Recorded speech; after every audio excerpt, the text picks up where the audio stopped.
Well, I can first say that Washington Park raised me. Not that I didn't have great parents, but I was one of those kids that loved to be on his bicycle and riding around and speaking to the neighbors. And I would say, Mom, I'm headed to the park. I didn't say Washington Park. I'm headed to the park. She knew where I was at. And I'd go in and play basketball and the games, checkers and sorry or whatever, with the group. And I knew all the kids that came. Most of the people in the neighborhood did that. I'm trying to picture it.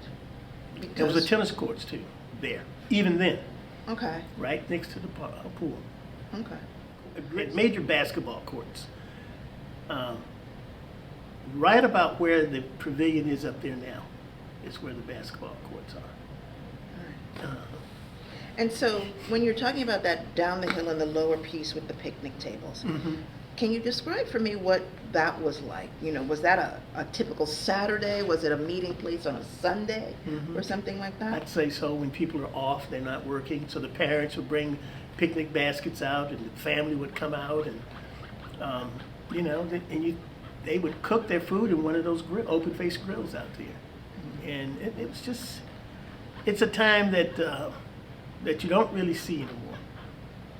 Yeah, we used to also do the same thing at the Blue Ridge up on the Parkway, at some of the roadside parks that had picnic tables. We'd go up if it was too hot down in Charlottesville to do that picnic. We'd drive up to the Parkway, and if it was 99 degrees here and no wind, it'd be like 86 up there. You'd have to bring a sweater. And it's just like natural coolness, and we just play, and yeah, we knew it was Booker T, right? They didn't have that big sign out there then, but we always knew, and I think I kind of knew why it was there. You know that was previously Rose Hill Plantation, and it was donated to the city, and they decided to name it after Booker T. Washington. Yeah, so kind of knew that. It depends on the time of year, of course, but during the summer I was probably there every day. And then on the weekends, I don't think I went there as often. I mean, during the winter, because the time changed there. It gets dark at 5 o'clock. I think that was before daylight saving time even tried to start. And but it was around 5. It would be getting dark, and I knew that I needed to be home. But I was definitely a free roaming kid. Like nowadays, if you see a kid out by themselves, they might get stopped by the police.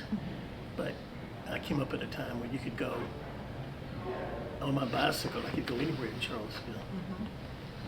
See, when you came into Washington Park, you needed to be known. You just couldn't come in. A lot of people were afraid to go into Washington Park. I didn't really know that as a kid, because you get picked on, you could get hurt.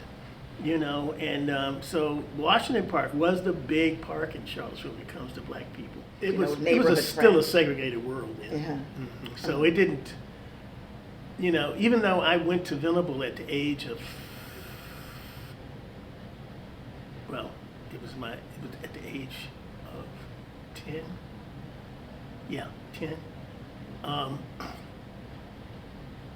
The rest of the world was still segregated. The black community was still situated.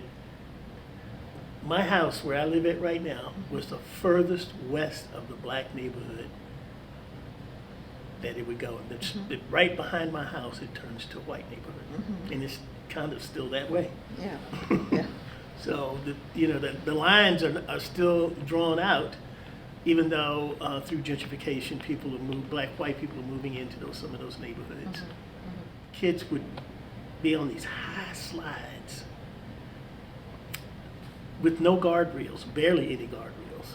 And you zoom down those slides. A lot of times they were made of metal. It's in the summertime. It's hot.